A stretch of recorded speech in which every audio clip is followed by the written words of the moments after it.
Bonjour, dans cette vidéo, nous allons vous présenter les obligations premium. Dans un premier temps, nous allons vous présenter leurs caractéristiques et ensuite, nous aborderons la question de faut-il vendre ou conserver ces obligations premium. Et pour finir, nous ferons une petite comparaison entre les profils adaptés aux obligations premium et discount. Une obligation premium est une obligation qui se vend à un prix supérieur au pair, c'est-à-dire supérieur à 100, comme c'est le cas pour l'obligation à l'écran.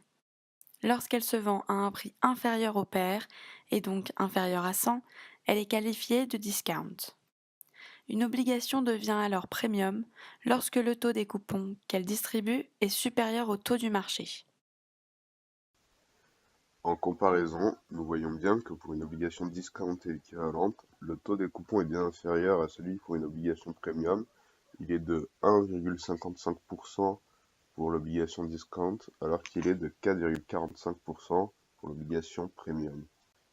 Pour une même quantité d'argent, on peut acheter plus d'obligations discount que d'obligations premium, car elles sont moins chères, mais elles distribueront moins de coupons. De ce fait, pour une même quantité d'argent investi, les obligations premium achetées et les obligations discount retourneront à peu près la même quantité d'argent. Cependant, pour les obligations premium, la fraction du total représentée par les coupons sera plus importante que pour les obligations discount.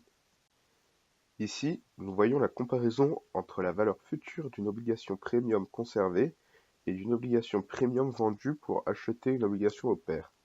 Nous remarquons que le résultat est similaire avec une valeur légèrement plus élevée pour la stratégie consistant à revendre l'obligation premium.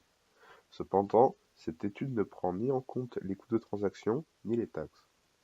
En effet, les coûts de transaction vont pénaliser la stratégie consistant à vendre l'obligation premium et acheter une discount, tandis que les taxes vont désavantager les obligations premium, car elles sont plus élevées sur le paiement de coupons que sur le remboursement du principal. Cependant, il est possible d'amortir la prime de l'obligation premium et ainsi réduire les taxes globales induites par ce type d'obligation.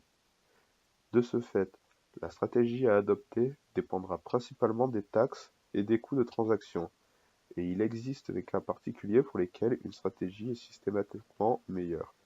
Par exemple, pour des obligations municipales pour lesquelles il n'y a pas de taxe sur les coupons et une possibilité de pré-remboursement de l'obligation premium, ce qui aboutit en général à une augmentation du capital, la stratégie de conservation de l'obligation premium sera privilégiée. Enfin, les obligations premium seront plus adaptées à un profil plus défensif.